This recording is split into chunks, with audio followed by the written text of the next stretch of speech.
Père éternel, nous voulons, Seigneur, nous arrêter, premièrement, venir dans la prière pour se recueillir devant toi, reconnaître ta présence au milieu de nous, dans nos vies, Seigneur. Seigneur, merci pour les personnes qui se sont levées ce matin, qui sont venues pour étudier la parole. Merci pour l'Église qui est en train de s'assembler pour venir te célébrer. Merci pour les 2 beaux baptêmes que nous allons avoir tout à l'heure. Seigneur, nous tournons les regards vers toi, remplis d'espérance en toi, Seigneur.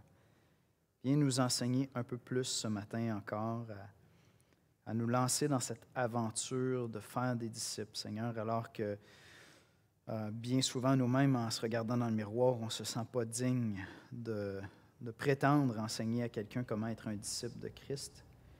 Nous voulons, Seigneur, par obéissance, marcher à ta suite, puis communiquer ce que nous avons reçu d'autres personnes et de ta parole, Seigneur.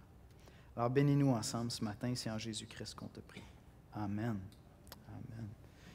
Alors, on a un gros mandat ce matin, et je vais juste partir ma petite minuterie.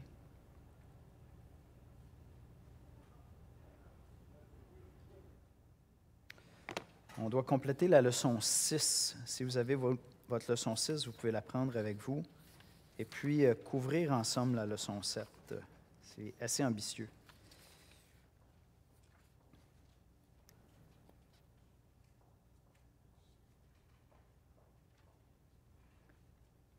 La semaine dernière, on a commencé cette conversation-là sur la centralité de l'Évangile dans la formation de disciples.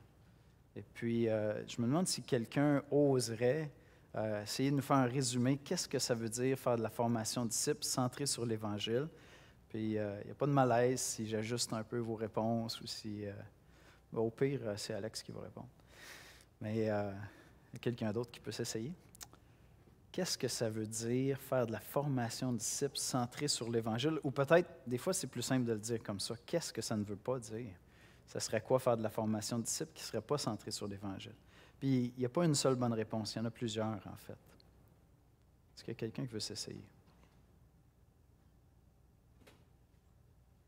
Est-ce qu'il y en a qui ont l'intention de lire la petite plaquette de C.J. Mahaney, Une vie centrée sur l'Évangile?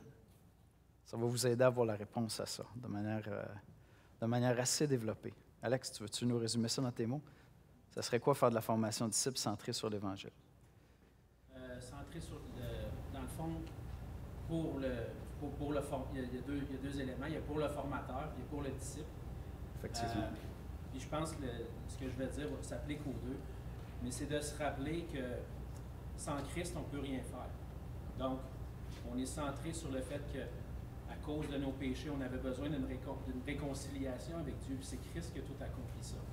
Donc, en Jésus-Christ, maintenant, par son esprit, j'ai la possibilité de faire des disciples, d'être transformé moi-même pour aider d'autres à être transformés. Fait que c'est lorsqu'on regarde à Christ, dans le fond, comme notre modèle et comme celui qui nous permet de vivre selon ce modèle-là. On transmet, dans le fond, la ressemblance à Christ à d'autres à faire la formation. Fait que peut-être un mot qui ressort de ce que Alexandre a mentionné, c'est notre identité. Je le mettrais comme ça. Donc, si je veux le résumer en un mot, lorsque je suis centré sur l'Évangile de Jésus-Christ, je reviens constamment à ma nouvelle identité en Jésus-Christ. Puis la semaine dernière, la manière que j'ai introduit cette question-là, c'est en mentionnant Tim Keller qui dit qu'on est tous par défaut des êtres religieux.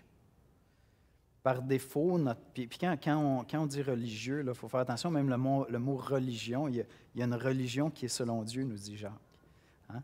qui est vraiment une piété selon Dieu. Mais quand on parle de religieux, on veut dire des gens qui essaient de se présenter juste devant Dieu, qui par leur piété, par leur discipline spirituelle, par leur repentance, par leur pratique spirituelle, essaient de se présenter juste à Dieu. Maintenant, pour devenir chrétien, ça demande premièrement de reconnaître qu'on n'y parviendra jamais.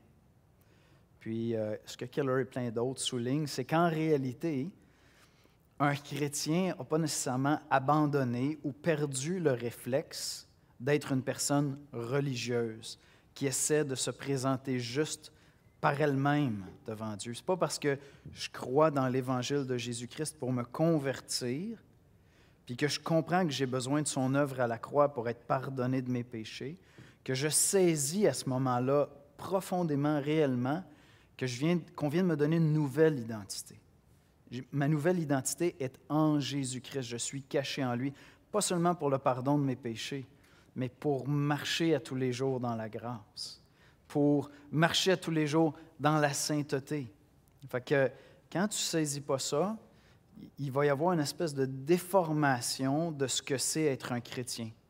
Puis on peut aller dans toutes les directions. Certains vont être très, très, très laxistes. Ils vont mettre tout l'accent sur le fait qu'on est sauvé par grâce, tous nos péchés ont été pardonnés, puis ça les amène à se laisser aller même dans le péché, à cesser de lutter pour marcher dans la sainteté. Puis Paul dit, on ne fera pas ça, au contraire. Au contraire, on ne va pas se laisser aller dans le péché, on va vouloir marcher dans la sainteté.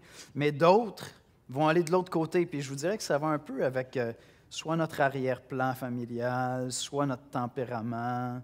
Je disais la semaine dernière, moi, par nature, je suis un scout. Ce matin, là, je vous montrerai encore mon agenda, mon journal personnel. J'ai coché 3 cases ce matin dans mes cases de la journée, d'accord? Fait que par nature, je suis un scout, je fais mes affaires. Bon, ben, moi, par nature, c'est pas « Ah, on est sauvé par grâce, puis on va se laisser aller dans le péché ». Non, au contraire, c'est « OK, là, je ne suis pas encore assez bon, je ne suis pas assez bon, je ne suis pas assez bon ». Fait que par nature, moi, j'ai plus tendance à être légaliste que de l'autre côté. Puis on a chacun des tendances différentes. Ça, c'est un exemple, mais comme Alexandre le disait, lorsque je suis en train de m'investir dans la vie de quelqu'un, je peux regarder l'autre sans avoir la foi qu'il appartient maintenant à Christ, puis qu'il est une nouvelle personne en Christ. Puis je ne trouve pas la foi pour l'aider à entrer dans cette réalité-là de sa nouvelle identité en Jésus-Christ. Et donc, être centré sur l'Évangile, de manière un peu simpliste, c'est de comprendre que l'Évangile n'est pas seulement la porte d'entrée du salut, mais que c'est là où on se tient à tous les jours, dans l'œuvre, la bonne nouvelle de ce que Jésus a accompli. Une autre manière de le dire, c'est lorsqu'on parle de notre sanctification, le processus, sanctification dans le sens le processus de transformation. On va dire, j'ai été sauvé, je suis sauvé, puis je serai sauvé. Okay? Fait que j'ai été sauvé, tous mes péchés sont pardonnés. À tous les jours, Dieu est en train de me transformer à l'image de Christ, il est en train de former le caractère de Christ en moi, la personne de Christ en moi.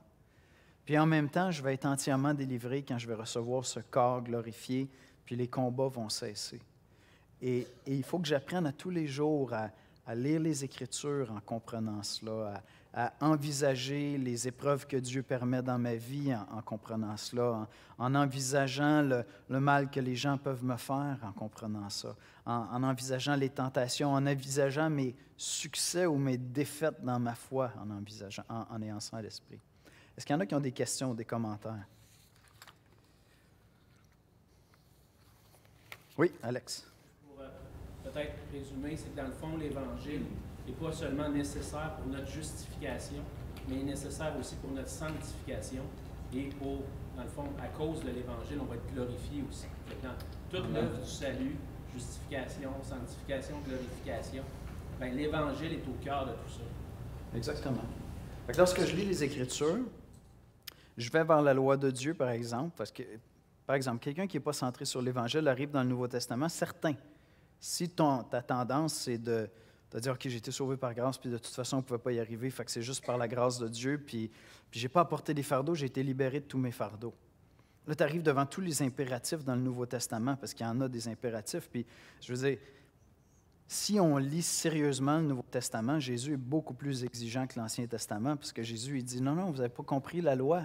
C'est pas juste quand tu vas vers la femme de ton prochain, c'est quand tu as convoite dans ton cœur que tu es déjà allé vers elle. » Fait que tu es sûr de toujours être coupable. Fait que là, tu arrives dans les impératifs du Nouveau Testament, puis là, fait que ton réflexe, ça va être de sauter ces passages-là. Mais si je suis centré sur l'Évangile, je peux aller vers ces passages-là puis dire « Seul Christ est le Fils parfaitement obéissant, qui n'a jamais convoité la femme d'un autre. » Excusez-moi de le dire comme ça. Seul Christ est le Fils parfaitement obéissant, qui n'a jamais convoité la femme d'un autre. Puis pour tous les péchés que moi j'ai commis, où mes regards se sont détournés de mon épouse, admettons, Je suis déjà caché en Jésus-Christ, j'ai été pardonné à cause de l'œuvre de Christ. Maintenant, l'Esprit de Christ habite en moi et il est puissant. Il est puissant parce que le diable, le monde, la chair ont déjà été vaincus à la croix. Donc, je peux poursuivre cette sainteté-là. Je peux la chercher de toutes mes forces. De toute façon, je vais le faire en m'appuyant sur la grâce que Christ m'offre. Voyez-vous? Fait que je suis centré sur l'Évangile. C'est vraiment toute l'œuvre de Jésus qui est là constamment dans mon quotidien.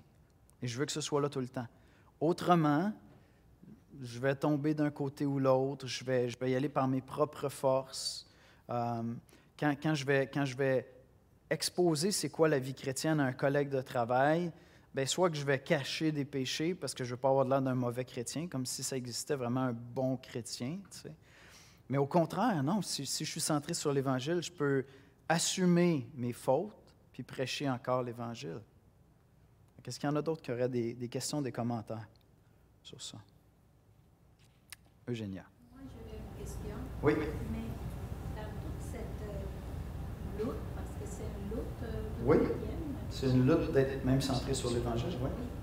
Est-ce qu'on peut comme aspirer à dire, OK, je vais délivrer, mettons, vous mentionnez la convoitise vers la femme ou l'homme ou les choses. Est-ce que je vais, sur la terre, être délivré de cette convoitise, si ça me dérange? Est-ce que je peux aspirer que par la puissance de l'Évangile, je peux aller... OK, ça c'est fait, là. Oui, c'est ça. C'est une excellente question. Je vais la répéter. Si j'ai un combat particulier dans ma vie, je vais le dire comme ça, puis tu me diras si je reflète bien ta question, Eugénia. On a tous des combats particuliers. Hein? Paul dit, nous bronchons tous de plusieurs manières. Bon, ben, il y en a qui bronchent plus comme ça, puis d'autres comme ça.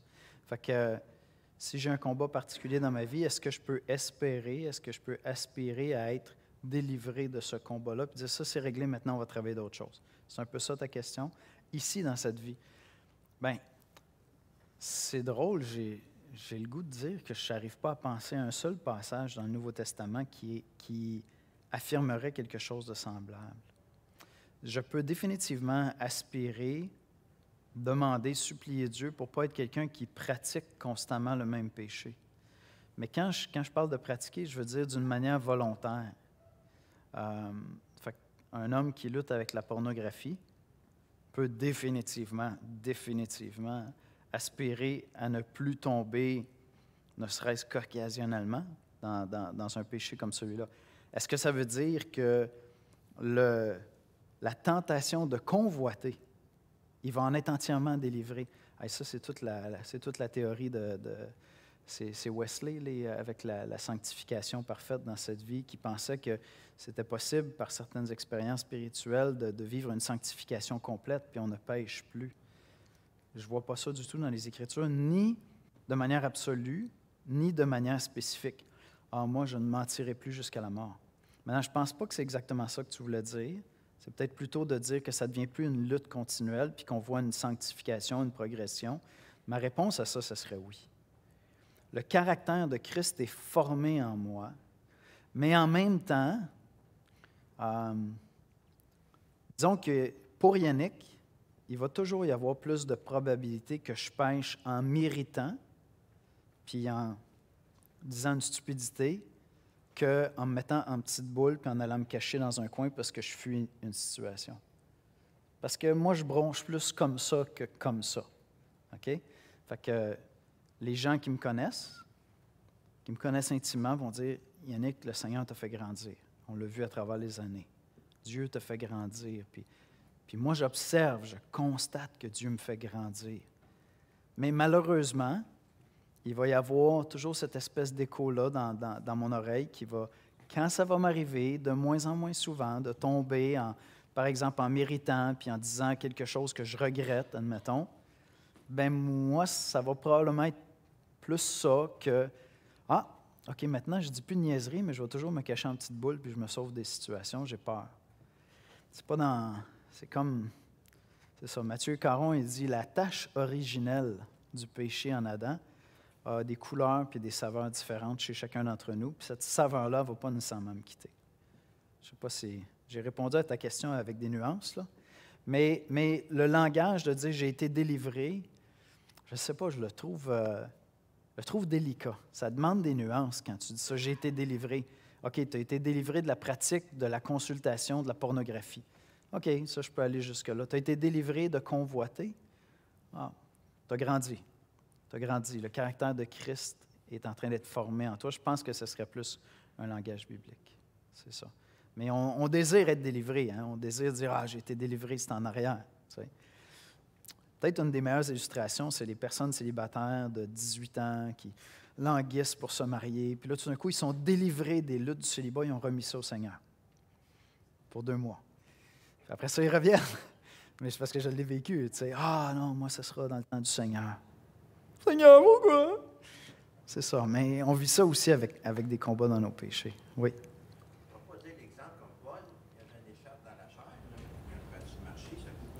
Ça pourrait être un exemple, l'écharpe que Paul avait dans la chair. C'est délicat parce que ça semble plus être des attaques. Donc, est-ce que c'est un handicap que Dieu a permis dans sa vie? J'aurais de la difficulté à dire que l'écharpe dans la chair, ce serait une inclinaison au péché particulier dans sa vie. Peut-être plus des tentations. Je ne sais pas. Bonne question. Bonne question, Régent. Maintenant, si ma vie personnelle et si ma formation de disciple n'est pas centrée sur l'Évangile, ça va entraîner des conséquences. Ça peut nous amener à manquer énormément de joie. Ça peut nous priver de notre joie.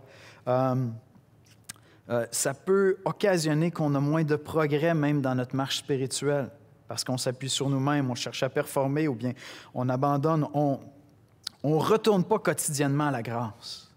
On ne retourne pas quotidiennement à notre identité en Jésus-Christ. C'est comme si, quand je suis centré sur l'Évangile, mes matins puis mes soirs sont toujours l'occasion de faire un reset. Toujours.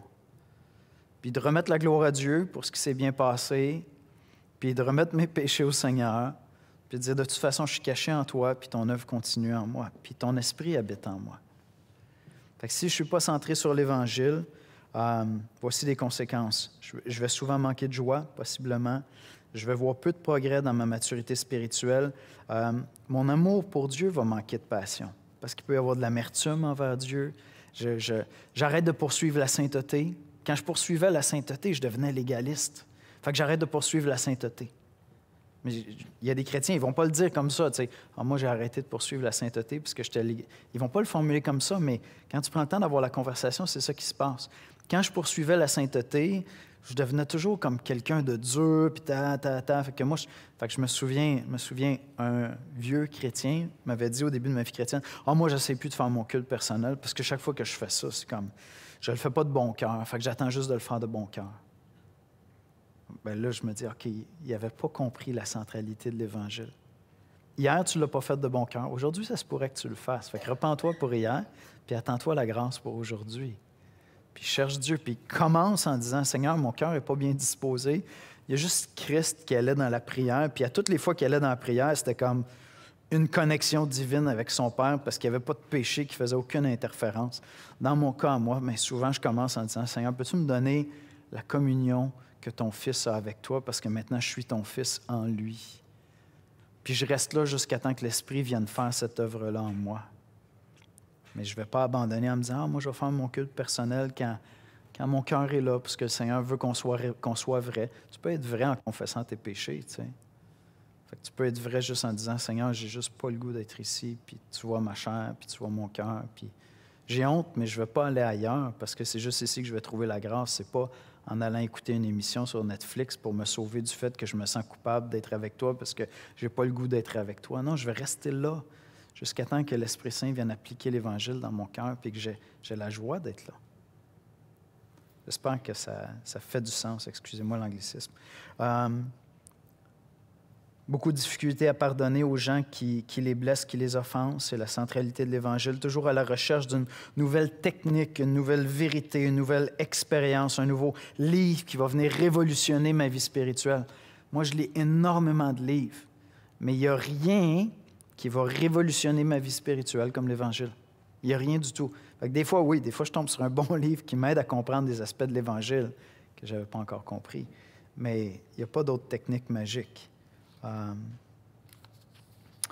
Fait que moi, je veux vous encourager sérieusement à prendre le temps de lire sur ce sujet-là. Si si vous trouvez ça sympathique quand je l'explique, mais que vous ne sauriez pas le communiquer, ça veut dire que vous ne saurez même pas vous le communiquer à vous-même. Tu sais, Paul repassait dans son cœur des choses, puis il parlait à son âme. Alors, quand vous m'entendez dire dans des prédications, le matin, je me réveille puis je me prêche l'Évangile. Je l'ai fait encore ce matin, là. D'accord?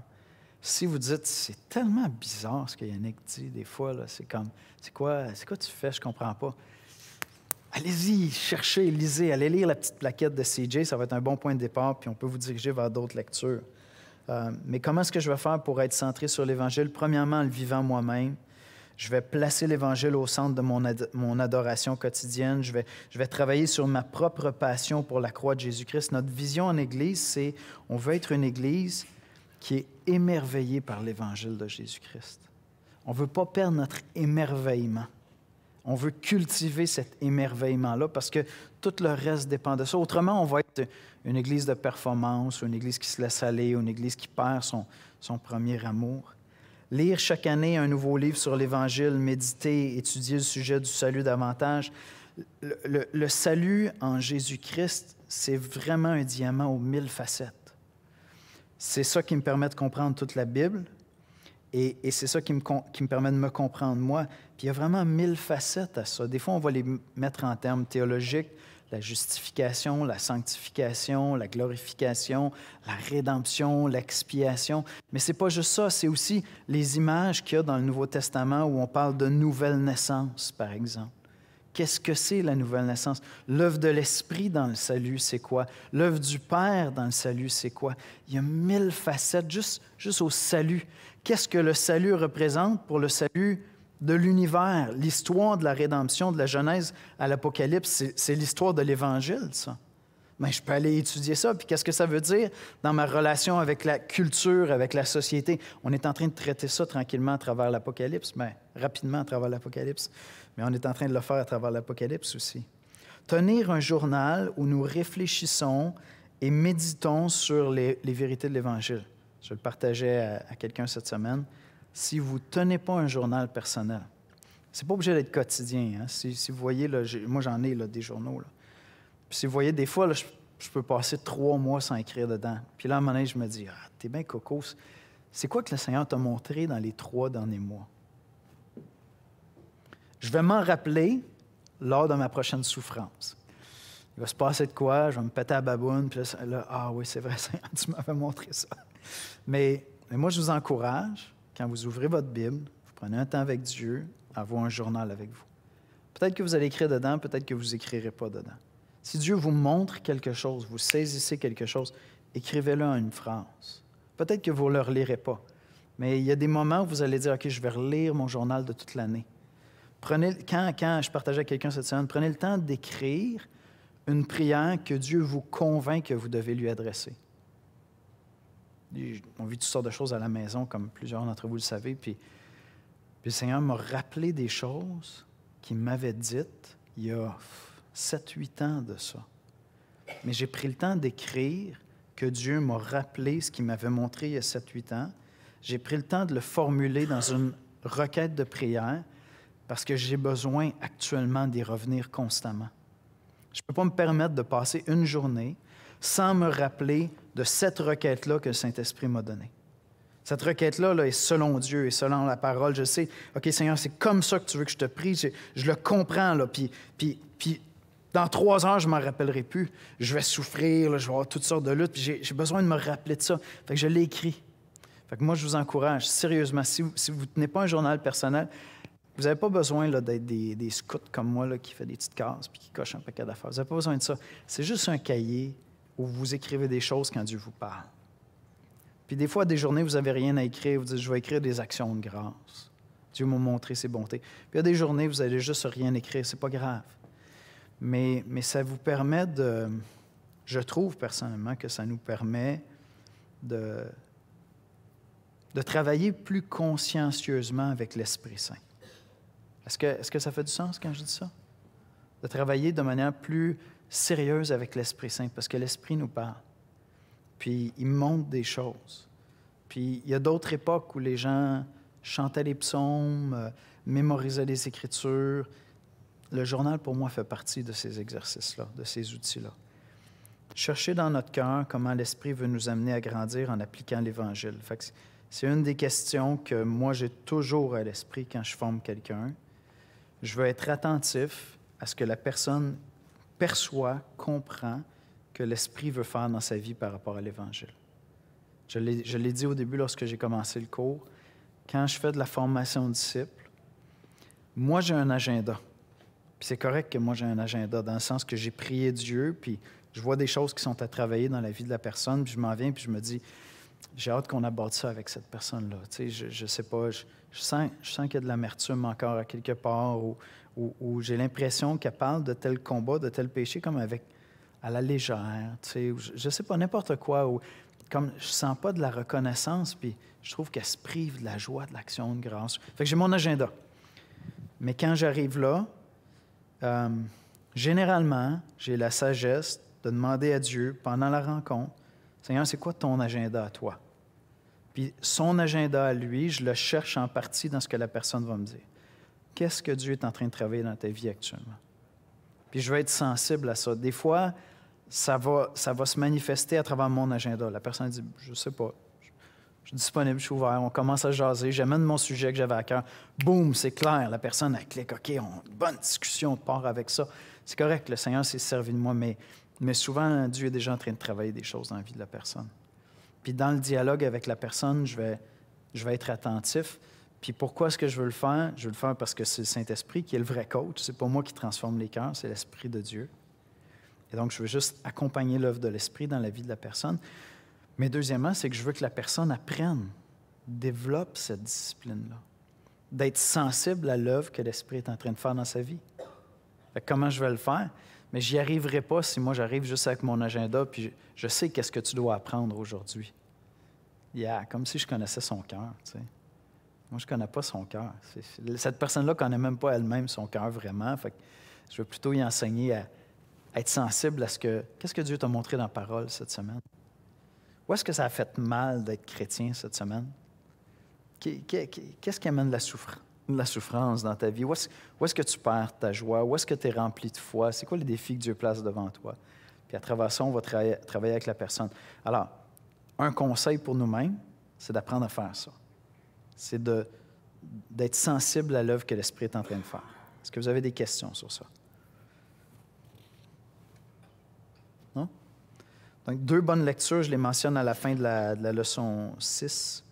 Une vie centrée sur la croix. Je vous dirais, c'est le point de départ. C'est une plaquette, 70 pages peut-être, je ne sais pas, c'est tout petit. Et puis, changer comment vraiment, ou changer vraiment comment, je le mélange toujours. Si vous voulez aller un petit peu plus loin, ça donne aussi comme une espèce de structure pour travailler avec l'Évangile au quotidien. Mais prenez le temps de les relire aussi, jusqu'à temps que vous soyez en mesure d'appliquer ça par vous-même, dans les Écritures, puis dans votre expérience quotidienne. Puis quand vous êtes capable de faire ça assez aisément, après ça, vous êtes en mesure de le faire avec quelqu'un d'autre. Puis après ça, vous êtes en mesure même de dire à quelqu'un d'autre, « OK, prêche-moi l'Évangile maintenant. » Là, tu peux arriver là dans le groupe. Moi, je vous partage mon combat. Maintenant, prêchez-moi l'Évangile, les gars. Comment l'Évangile peut venir à mon secours dans ce que je vis actuellement? Puis là, il développe cette compétence-là d'être en mesure de faire ça. Donc, l'objectif, c'est toujours le cœur. Puis comment est-ce qu'on reste toujours là? C'est avec l'Évangile. On va aller voir ensemble brièvement une structure que je vous propose pour la formation de disciples. Comment pourrait se dérouler une rencontre lorsque vous faites de la formation de disciples?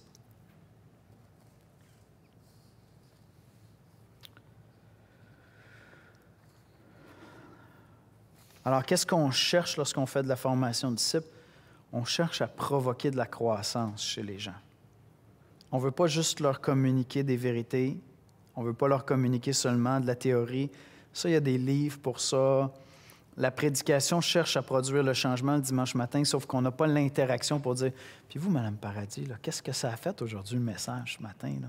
Toi, Sylvie, comment ça va s'appliquer dans ta vie cette semaine? Denis, qu'est-ce que ça change dans ta vie, ce passage-là, cette semaine? » Mais dans le coaching, c'est ça qu'on est en train de faire. On tombe à 3-4, puis on échange ensemble, puis on partage pour ça. Donc, ce qu'on cherche, c'est à voir du changement, à produire du changement. Lorsque vous êtes celui qui initie les rencontres, mais dans l'approche que nous, on vous propose de voir 3 ou 4 personnes, dont vous-même, comme des disciples en cheminement. On est tous en train de cheminer. Le maître, là, il est au ciel, puis il est en train de s'occuper de nous, c'est Jésus. Il n'y a pas de maître ici autour de la table. D'accord? Maintenant, donc, je suis un disciple, moi aussi. Mais c'est moi l'initiateur. Donc, je dois apporter une direction.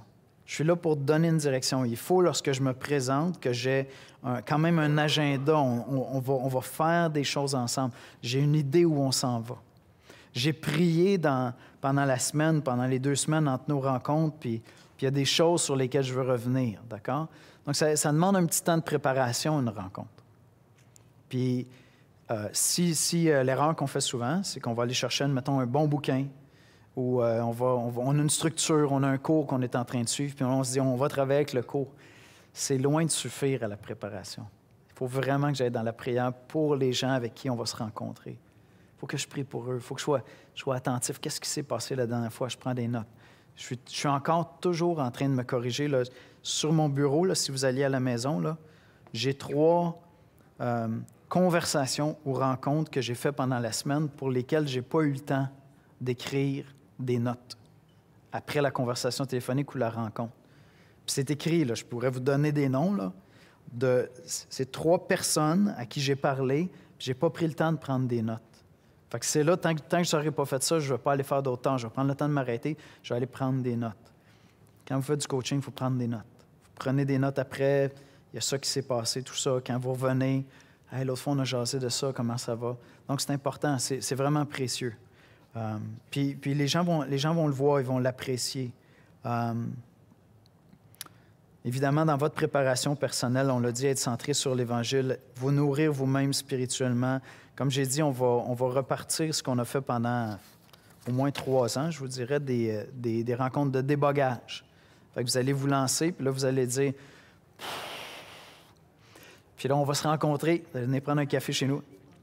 Du débogage, je ne sais pas si c'est dans un langage que je pense être informatique. On règle des bugs informatiques. Mais dans la formation de disciples, il y en a plein de bugs. Il y a plein de petits pépins, il y a plein de problèmes. D'accord? Puis on ne sait comme pas trop c'est quoi la solution. Bon, mais qu'est-ce qu'on fait? On prend un café, tous les coachs ensemble, tous ceux qui sont disponibles. Puis là, sans commencer à nommer des noms, on va dire, bon, Denis, partage-nous, là, c'est quoi ta difficulté? Ben, j'ai telle personne, il veut abandonner. Je ne sais plus quoi faire. J'ai rappelé qu'on avait pris un engagement, mais il veut juste abandonner. Qu'est-ce que je fais? Puis j'ai l'impression que sa présence est plus nuisible à la dynamique du groupe que même positive. Fait que j'ai quasiment le goût de le laisser aller. Qu'est-ce que je fais avec ça, tu sais? Mais on en jase ensemble. Parce que, tu sais, Paul, je veux dire, il s'est débarrassé de Marc à un moment donné. Il y a même un point de litige avec Barnabas, tu sais. Fait que peut-être que je peux le laisser aller. On va en discuter ensemble. Ça, c'est du débogage, d'accord? Et donc, ça, c'est vraiment utile. Maintenant, quand on arrive à la rencontre, qu'est-ce qu'on fait dans la rencontre? Si vous allez à la page 4 dans vos notes, est-ce que vous avez eu les notes? Il y en avait sur la table là-bas. Ça va? Oui? OK. Là, je vais vous faire une confession, là. Je n'ai jamais suivi mon plan. OK? Je veux juste être honnête avec vous, parce qu'il y a des témoins ici dans la salle, peut-être. Je n'ai jamais suivi mon plan. Mais j'ai en tête les ingrédients du plan. Fait qu'on essaie de couvrir à peu près ça. On prend un temps de partage. Je vais juste les lire, après ça, je vais les commenter. On prend un temps de partage parce qu'on veut prendre soin les uns des autres, puis on veut connecter, on veut savoir qu'est-ce qui se passe dans ta vie. Où est-ce que tu es rendu? Deuxièmement, on prend un temps de prière, un temps de confession. C'est fou le nombre de personnes qui ne sont pas à l'aise de prier avec d'autres personnes. C'est impressionnant. Là. Je ferais lever la main ici. Là. Il y a probablement un tiers des gens ou un quart des gens qui lèveraient pas la main, parce qu'ils ne voudraient peut-être pas le dire, mais il y a peut-être un quart des gens ici qui ne seraient pas à l'aise de prier en groupe. D'accord? C'est énorme. Donc, c'est vraiment important. Fait que si c'est pas à l'aise de prier, imaginez confesser. Prendre des nouvelles de la lecture biblique du culte personnel. Encore une fois, qu'est-ce que l'Esprit est en train de te dire? Discuter ensemble de la gestion de temps des priorités. J'y reviens. Discussion autour d'un livre. Et puis, entendre sur qu'est-ce qu'on va faire la prochaine fois, puis encouragement. Alors, qu'est-ce qu'on cherche? À travers toutes les rencontres, on cherche à être attentif à l'œuvre que l'Esprit est en train de faire. Ça peut se passer à travers le quotidien de la personne. Il s'est passé quelque chose d'énorme cette semaine. Maintenant, il y a des gens qui ils ne vivent qu'au quotidien. Ils n'ont pas fait leur devoir, ils n'ont pas lu leur Bible, tout ça. Puis là, le quotidien est énorme. Puis leur vie est toute à l'envers. Puis là, on pourrait passer 2 heures à discuter. Puis des fois, ça va arriver. Quelqu'un qui arrive, puis au début, tu ne sais pas si c'est la personne qui vit un drame à toutes les semaines. Il y a des gens qui sont toujours en train de vivre des drames. C'est un peu leur lecture des choses. Mais il faut que tu sois sensible. Au début, il y a quelqu'un qui arrive, puis écoute, il a perdu sa job cette semaine, ça a super mal fini. Pas de recommandations, bang, bang, bang. Comment il vit ça? Il est insécure pour l'avenir. C'est gros, là. C'est gros. Bon, mais ça va prendre plus de temps. Mais je veux savoir qu'est-ce que Dieu est en train de faire à travers le quotidien de la personne. Ensuite, on va aller dans l'adoration ensemble. On va prier ensemble, on va confesser ensemble. Souvent, moi, je le fais à la fin. Je le regrette quand je fais ça. Je devrais le faire au début. On peut prier un peu à la fin, mais on a tendance à négliger le temps de prière. Puis ça dit beaucoup, ça communique beaucoup de choses. Puis la confession, bien, je l'ai dit l'autre fois, ça va vous challenger, mais vous devez être la première personne qui confesse. Parce que vous êtes là pour inspirer, vous êtes là pour instruire, vous êtes là pour enseigner. Donc, je suis là pour donner l'exemple. C'est sûr, si vous voyez aux 2 semaines, là, vous avez lutté avec une tentation sérieusement au cours des 2 dernières semaines. C'est certain. D'accord? Maintenant, des fois, il faut être sage. Alors, moi, je suis pasteur. Puis là, je suis avec des gens. Bien, des fois, je ne vais pas tout mettre sur la table. Je ne me suis pas engagé à tout mettre sur la table. Puis, je suis un homme marié aussi. Fait que j'ai une vie personnelle avec mon épouse. Puis, il y a certaines choses que je peux mettre sur la table, d'autres non. Fait que j'ai un cercle de 2 amis. On est 3 gars. Avec ces 2 gars-là, j'ai la bénédiction de ma femme, j'ai le droit de tout dire. Elle est courageuse. Fait que ces gars-là, j'ai le droit de tout leur dire, puis ils peuvent me poser toutes les questions. Mais elle ne m'a jamais donné cette bénédiction-là avec personne d'autre. D'accord? Fait que quand je vais faire de la formation de disciple, du coaching, bien, je vais peut-être adapter mon langage, m'ajuster dans mes confessions. Mais je vais toujours être le premier à confesser. Puis ceux qui me connaissent, vous pouvez vous dire « Ah, mais ça, c'est ton style, Yannick, parce qu'on le voit dans ta prédication. » Granted, je suis d'accord avec vous. Il demeure qu'il y a un verset dans la Bible qui dit « Confessez vos péchés les uns aux autres. » D'accord? Fait que Yannick est peut-être plus de ce genre-là. Ça ne vous dispense pas de le faire si vous dites « Moi, mais moi, je ne suis pas de ce genre-là. » Il n'y a pas vraiment de genre pour obéir à la parole de Dieu. La parole de Dieu s'applique à tout le monde. D'accord? Après ça, ben là, on va voir notre style à chacun. Moi, ça fait partie de mes dispositions. Je pense que ça vient de mon premier père spirituel, Richard Roule, puis c'était ça son style, c'était ça son approche, très transparent, puis ça invitait à la transparence. Puis j'ai toujours trouvé qu'il y avait une force incroyable dans ça, mais peut-être aussi que j'ai une inclinaison à ça. Est-ce qu'il y en a qui ont des questions sur ça, sur le temps de prière, la confession? On en a parlé déjà un peu, là. Ça va? Oui. Je sais que ça va être un défi pour certains d'entre vous. Fait que confessez que vous avez fait votre culte personnel juste 13 fois autour des 14 derniers jours. T'sais. Allons-y avec des choses difficiles comme ça. Puis tranquillement, vous aurez le courage de confesser des choses un peu plus délicates. Mais la mesure à laquelle vous êtes prêt à vous rendre transparent, ça va entraîner l'autre aussi. Si vous ne le faites pas, vous êtes en train d'établir une relation de thérapeute et de patient. C'est ça que vous êtes en train de faire. Si ce que vous attendez, c'est que les gens vivent des choses extraordinairement difficiles, qui n'auront pas le choix de mettre sur la table parce qu'ils sont là pour grandir. On fait de la formation de disciple, tu es là pour grandir, tu arrives puis tu n'en peux plus, là, tu vomis ton péché sur la table. Puis toi, tu ne confesses jamais. OK, tu es un thérapeute. Tu es un confesseur. Vous savez, c'est quoi un confesseur? Vous avez connu ça, un confesseur? Tu es un confesseur, c'est à ça que tu sers. Mais moi, je ne veux pas être un confesseur. Moi, je veux être un disciple qui montre c'est quoi être un disciple. Puis un disciple, ça ne vomit pas son péché à quelqu'un d'autre juste quand il n'est plus capable de le garder pour lui-même. Un disciple, c'est quelqu'un qui va confesser son péché à un frère parce qu'il a besoin que le frère prie avec lui. Parce qu'il a besoin que le frère lui rappelle l'Évangile. C'est ça, un disciple de Jésus-Christ. C'est quelqu'un qui fait preuve de transparence. Pas qu'il devient transparent quand il est découvert ou quand il n'est plus capable de contenir ses péchés. D'accord? Et donc, je ne veux pas établir une relation de psychothérapeute puis de patient. Je veux que ce soit une relation en disciple. C'est vraiment quelque chose à travailler. Si pour vous, c'est un défi, pour certains d'entre vous, ça va être un défi. C'est pas comme un réflexe. Prenez des nouvelles de la lecture biblique, du culte personnel. C'est important. J'ai quelqu'un qui m'a taquiné là, parce qu'on fait les lectures de l'Avent. On a invité plein de gens, là, ceux qui sont avec nous sur YouVersion, je les ai invités à joindre à moi pour lire un calendrier de l'Avent dans les Écritures, tout ça. Puis là, j'ai quelqu'un qui m'a taquiné puis qui m'a dit « OK, si j'embarque, ça veut-tu dire que je dois comme exposer mes performances spirituelles à tout le monde? »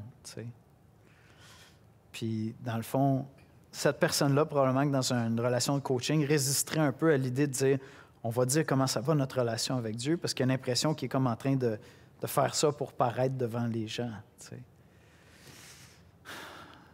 parce que la lecture des Écritures était faite publique, était faite en assemblée, on priait ensemble. Fait que on veut grandir. Fait que je comprends que ça peut devenir ça. Ça peut devenir quelque chose où, je suis bien dans ma peau parce que j'ai fait mon culte personnel toute la semaine. Ben oui, mais ça va sortir, ça, dans le coaching, que dans le fond, OK, toi, tu es un scout qui fait ses cases, puis là, tu es en paix avec Jésus parce que tu as coché tes cases, mais tu n'es pas capable de pardonner à ton collègue de travail, puis ça, c'est pas aussi grave. Ça va sortir dans le coaching. On va pouvoir adresser ces choses-là, puis on va pouvoir en venir à des vraies conversations sur la relation que les gens ont avec Dieu. Donc, on veut poser des questions sur ça pour en discuter ensemble. On veut discuter ensemble de la gestion de temps et des priorités. Si on mettait chacun d'entre nous notre calendrier, notre agenda sur la table, on n'aurait plus grand-chose à cacher. Si vous mettez votre agenda sur la table, là, vous allez me dire peut-être que vous ne tenez pas un agenda, mais OK, si on avait une photo de vos occupations de la semaine ou de vos priorités. En fait, quand vous allez partir dans la lune pendant la prédication tantôt, si on pouvait prendre une photo de votre cerveau pour voir c'est quoi qui vous préoccupe, probablement que ça parlerait de votre priorité. D'accord? Fait que quand on parle de nos priorités, on parle de notre cœur. On s'en va droit au cœur de la formation de disciples. Donc, être capable de dire, OK, c'est quoi tes priorités cette semaine? Bon, là, la personne, elle va te dire c'est quoi qui devrait être ses priorités. C'est correct. C'est correct. Je veux devant Dieu considérer. Ma priorité à moi, là, cette semaine, c'est prier. Moi, je suis un pasteur, je suis un chrétien, Yannick. Ma priorité, c'est toujours prier. Peut-être que si vous venez regarder combien de temps j'ai consacré dans la prière cette semaine, peut-être que vous allez dire c'est peut-être pas la prière, la priorité.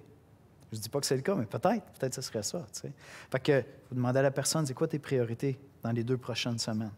Là, la personne vous dit, comme en théologie, hein? En théologie, tu as ta théologie confessée, puis tu as ta théologie expérimentée. Celle que tu confesses, c'est ton credo, moi je crois ceci. Puis quand tu pars à rêvasser dans la journée, si tu es attentif à ce qui se passe, ça c'est ta théologie expérimentée, c'est ta théologie vécue. D'accord? Ah, j'ai peur. Non, mais je crois en Dieu.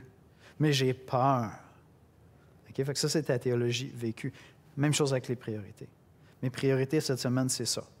On se revoit 2 semaines plus tard. Comment ça a été avec tes priorités? Qu'est-ce que ton agenda va me dire comment ça a été avec tes priorités? Puis c'est pas qu'on... On n'est pas là pour jouer à la police. C'est pas que je suis là pour policer les gens. On est en train de travailler sur les choses de cœur, puis notre vie vécue parle plus de notre cœur que tout le blabla qu'on peut en faire. Le réel de mon quotidien parle plus de mon cœur puis de l'œuvre de l'Esprit Saint que tout ce que je pourrais prétendre. Fait que si je ne donne pas accès à la réalité, comment est-ce que la personne peut interagir? Est-ce que vous avez des questions sur ça? Ou des commentaires? Vous êtes dû pour un espresso? Je vais vous laisser aller. Ce ne sera pas long. Moi, je vous encourage à aider les gens à développer la discipline de lire des bons livres chrétiens. Donc, des fois, on fait des études bibliques ensemble, des fois, on lit des livres chrétiens. Mais si on ne discute pas sur une lecture, j'encourage les gens à ce qu'on fasse une lecture en parallèle. Puis des fois, on en discute, des fois, on n'en discute pas. Dans mon cas, souvent, on n'en discute pas, mais je leur dis, OK, ça va, tu avances dans tes lectures, où est-ce que tu es rendu, tout ça. Puis on lit ensemble. Et puis avant de se quitter, on fait 2 choses. On s'entend sur des choses qu'on veut travailler pour la prochaine rencontre, puis on s'encourage. Puis on s'encourage, puis on s'encourage. Puis ça, c'est mon rôle, premièrement, d'encourager. d'apporter une vision remplie de foi. C'est mon mandat. Puis si c'est un combat pour vous, je vous l'ai dit, mon passage à moi, c'est Philippiens 1. Allez étudier, méditer, mémoriser Philippiens 1 jusqu'à temps que vous arriviez devant des gens pour qui vous n'auriez pas naturellement la foi. Vous retrouvez la foi à cause de Philippiens 1, parce que vous les regardez en Jésus-Christ. C'est bon? Puis on termine la semaine prochaine le cours. D'accord? On va terminer avec un mot de prière. Père éternel, merci pour ces beaux baptêmes auxquels on va assister ce matin. On va te demander de bénir cette matinée, Seigneur. Soit avec nous, soit avec ton Église, soit avec chaque personne qui vont venir tantôt pour chanter des louanges, pour entendre le message de la parole, pour rencontrer des gens, pour entendre les témoignages de conversion, pour assister à des baptêmes, Seigneur. Viens, Seigneur, et parle puissamment au milieu de nous ce matin. Viens nous rencontrer. Nous t'adorons, nous t'aimons. C'est en Jésus que nous prions. Amen.